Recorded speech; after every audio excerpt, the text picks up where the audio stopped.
warahmatullahi wabarakatuh. Kita sampai pada halaman ke-65 pada bab baru al-ihsanu ilal khadami.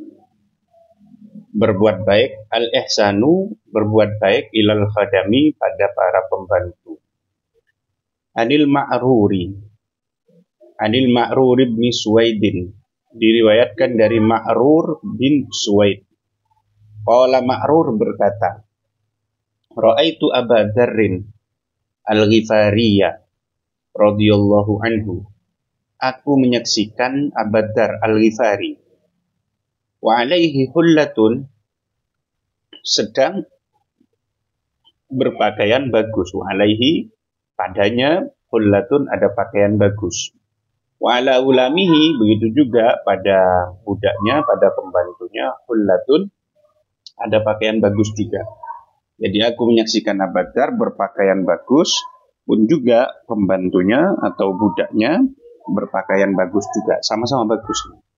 Fasa'altuhu, maka aku bertanya kepada Abu Dzar andalik terkait kondisi itu, terkait ini tadi, kejadian ini. Kok bisa antara budak dengan tuannya itu kok pakaiannya sama-sama bagusnya?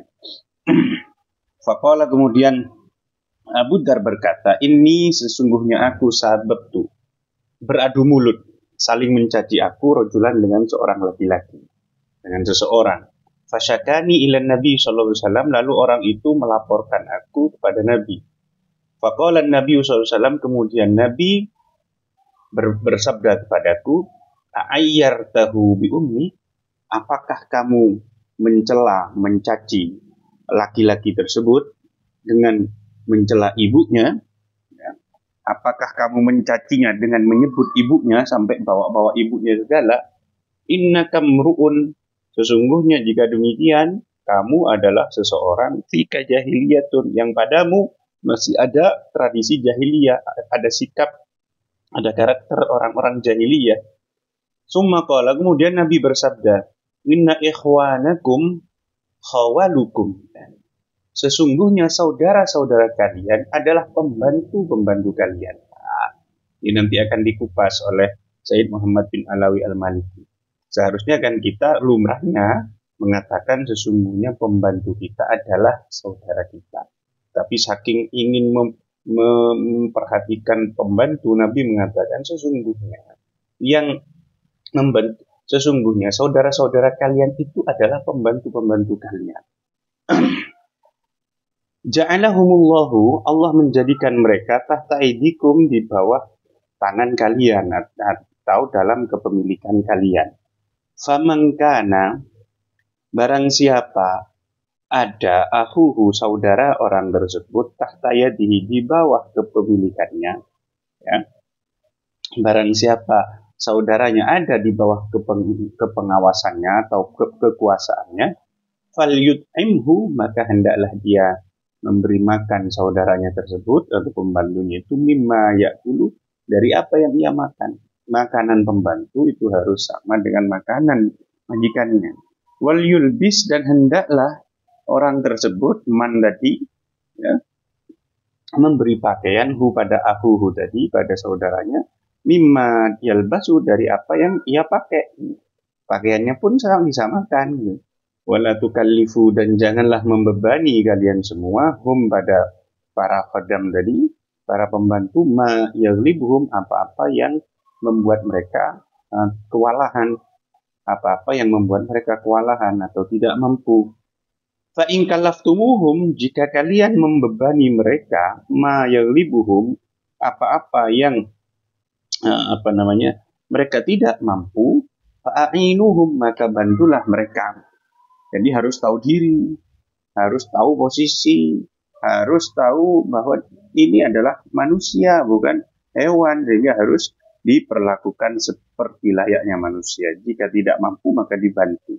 Kalau bisa, jangan dibebani yang terlalu berat, yang tidak mungkin untuk diemban atau dipikul oleh orang tersebut. Rawahul Bukhari wa Muslimun, hadis ini diriwayatkan oleh Imam Bukhari dan Imam Muslim. Al-Ma'rur bin Suwaid, Ma'rur bin Suwaid laqiya Abu Dzarrin birrabadati. Berjumpa dengan Abu Dzar di Rabadah. Maudi'in yaitu satu tempat, bil badiyati yaitu satu tempat di pedesaan ya. Bainahu yang antara tempat tersebut wa bainal madinati dan antara Madinah al-Munawwarah salasu marahil, ada 3 marhalah. Ada jarak 3 marhalah. Kalau tidak salah, kalau masafatul qasr itu berapa itu? 2 marhalah atau berapa itu ya? Ya jauh lah ya, kira-kira. Lebih dari 100 km mungkin ya. Jauh. Jadi Rabadah itu satu tempat di pedusunan yang jaraknya antara tempat tersebut dengan Al-Madinah Al-Munawwarah adalah 3 marhalah. Wa alaihi hullatun, dan pada Abu Dzar hullatun ada pakaian bagus. Wa ala khadimihi, dan pada pembantunya misluha, pakaian yang juga sama-sama bagusnya. Fasa'ala, kemudian Ma'rur bertanya kepada Abu Dzar tadi, kaifa yalbasu khadimuhu, bagaimana kok bisa pembantunya memakai mislama yalbasu, pakaian seperti pakaian yang dipakai oleh Abu Dzar, bisa sama-sama bagus. Wadzalika ghairu ma'hudin, padahal hal demikian itu tidak lazim ya. Hal demikian tidak dikenal oleh orang Arab. Namanya budak, namanya pembantu, harusnya pakaiannya memang dibuat lebih jelek daripada tuannya, dan tuannya itu pakaiannya mewah dan seterusnya. Fa'ajabahu kemudian Abu Dzar menjawab Ma'rur bibayani sababi, dengan menjelaskan latar belakangnya atau sebabnya. Wa annahu, dan bahwa sesungguhnya hasala bainahu, telah terjadi di antara Abu Dzar wa baina syakhsin, dan antara orang lain, antara seseorang, sibabun, saling mencaci ya. Wa musyatamatun, dan adu mulut, dan saling menghina. Jadi dia pernah bertengkar dengan orang lain, beradu mulut dengan seseorang ya. Wa annahu, dan bahwa Abu Dzar ayyarahu, itu menghina orang tersebut, bi ummihi, dengan menyebut ibu orang tersebut. Wa abahu, dan mencela orang tersebut biha, dengan menyebut ibunya. Bawa ibunya Abu Dzar itu, ibunya orang tadi itu. Wa qala lahu, dan Abu Dzar berkata kepada orang tadi, kepada sahas tadi, ya ibnal a'jamiyati, wahai anaknya perempuan non Arab. Nah, bawa suku ini, kamu bukan bangsa Arab, kamu ajam. Au ya ibnas saudai, atau wahai anaknya perempuan yang hitam legam. Au ma, atau kalimat syakala dalik, yang menyerupai hal itu. Minal kalimati, dari kalimat-kalimat atau kalimat-kalimat semacam itulah ya, yang memang ada unsur penghinaannya. Fasyakahu, kemudian sahas tadi, orang tadi melaporkan Abu Dzar ilan Nabi sallallahu alaihi wasallam, pada Nabi sallallahu alaihi wasallam. Faqala lahur rasulu, kemudian Nabi bersabda kepada Abu Dzar sallallahu alaihi wasallam, a'ayyartahu bi ummi, apakah kamu menghina orang tadi dengan menyebut ibunya, dengan bawa ibunya. Mungkiron, Nabi mengingkari alaihi, pada Abu Dzar, dalika, perilaku tersebut. Penghinaan tersebut, bawa nama ibunya, itu diingkari oleh Nabi. Idil ummu, karena ibu la dakhla, tidak ada sangkut pautnya laha, bagi ibu tersebut, fil hisomi, dalam pertikaian itu. Dalam pertengkaran itu kan ibunya tidak ikut-ikut, ngapain kok dibawa-bawa juga.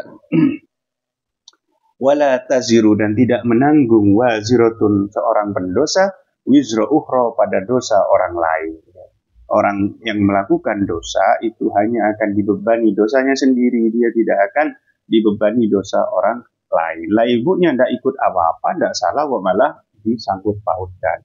Wa qala lahu, dan Nabi berkata kepada Abu Dzar, innaka mru'un, sesungguhnya engkau adalah seseorang, fika jahiliyatun, yang padamu terdapat sikap jahiliyah. Ay khoslatun, yaitu sikap, min khisaliyah, dari sikap-sikap, dari perbuatan-perbuatan atau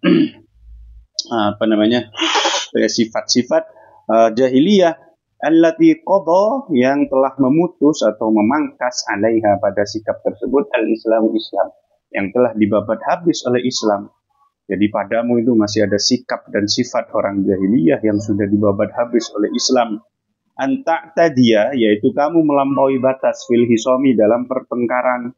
Nah, kamu telah melampaui batas dalam percekcokan itu. Fatujawiza al-khosma, sehingga kamu melewati batas terhadap musuhmu, ila abihi, pada bapaknya, ummi dan ibunya, sehingga kamu menyebut-nyebut ayah dan ibunya. Itu sudah keterlaluan. Wa ma lahuma, padahal mereka berdua tidak memiliki min dzambin dosa ilaika padamu. Padahal kedua orang tua orang tersebut tidak ada salahnya padamu, tidak bersalah padamu. Summa ausahu hadhil wasiyata al-qayyimata. Summa ausahu, kemudian Nabi berpesan kepada Abu Dzar hadhil wasiyata al-qayyimata, dengan pesan, dengan wasiat yang berharga, allati rafa'at min sya'nil khadami, yang mengangkat, meninggikan persoalan atau status dari para pembantu. Jadi Nabi kemudian pesannya ini betul-betul luar biasa dalam memanusiakan para khodam itu. Makanya ini menjadi kritik ya bagi kita. Bagaimana sih sebenarnya kita itu memahami pesan-pesan Rasul? Kenapa kok kemudian perbuatan kita kepada para pembantu misalkan, atau karyawan, atau apalah, atau misalkan bahkan kepada santri-santrinya itu kok sedemikian rupa, tidak seperti yang disampaikan oleh Nabi. Itu kan ada gap antara teori yang disampaikan dengan Nabi, prinsip-prinsip Islam, kemudian dengan praktek keberagamaan dalam keseharian, itu ada gap, ada kesenjangan, itu nggak podo. Fabayyana ar-Rasul sallallahu alaihi wasallam, lalu Rasul menjelaskan annal khadama, bahwa para pembantu, wal mamalika, dan para budak, ikhwanun, adalah saudara fid dini, dalam agama, wa tasbutu huququhum, dan telah tetap hak-hak mereka fil insaniyati, dalam kemanusiaan. Mereka itu adalah punya hak sebagai manusia.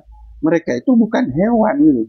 Dan Islam mengakui itu. Nabi mengakui bahwa mereka itu manusia, wajib diperlakukan seperti manusia. Jadi Nabi betul-betul memanusiakan manusia siapapun statusnya, bahkan kepada budak-budaknya, kepada para pembantunya. Wa kana adh-dhahiru ayyakula, seharusnya yang biasa kita dengar, kita saksikan adalah ayyakula, Nabi bersabda haulukum ikhwanukum. Ini menjelaskan tadi yang ini inna ikhwanakum haulukum, ini hawalukum. Harusnya kan ini Nabi mengatakan ikhwan dulu baru haulukum. Katanya Said Muhammad bin Alawi al-Maliki, harusnya yang dikatakan haulukum ditaruh di depan, ikhwanukum taruh di belakang, gitu kan. Ayakula haulukum utawi pembantu sira kabeh, hawalukum utawi pira-pira pembantu sira kabeh iku ikhwanukum, adalah saudara-saudara kalian. Harusnya kan bilang begitu. Wahai orang-orang, sahabat-sahabat, ketahuilah bahwa para pembantumu itu adalah saudara. Itu kan hal biasa. Yang dohir harusnya begitu, yang populer harusnya begitu. Tapi Nabi mengatakan inna ikhwanakum haulukum, sesungguhnya saudara-saudara kalian adalah pembantu kalian. Itu kan out of the box, maksudnya bertolak belakang dengan yang kebiasaan yang dohir. Walakin qaddama, tetapi Nabi mendahulukan ma'lafat asluhu, yang asalnya at-takhiru, harus diakhirkan, yang harusnya diakhirkan. Ihtimaman bil ukhuwati, karena perhatian terhadap persaudaraan, wa annahu, dan bahwa sesungguhnya la yambaghi, tidak seharusnya antun siyaha al-khidmatu, khidmah sebagai khodam, pembantu, itu tidak menafikan atau menghilangkan ukhuwah itu. Apa-apa itu tetap dulurmu. Bagaimanapun itu tetap saudara kamu. Saudaramu itu yang membantu kamu, saudara kamu.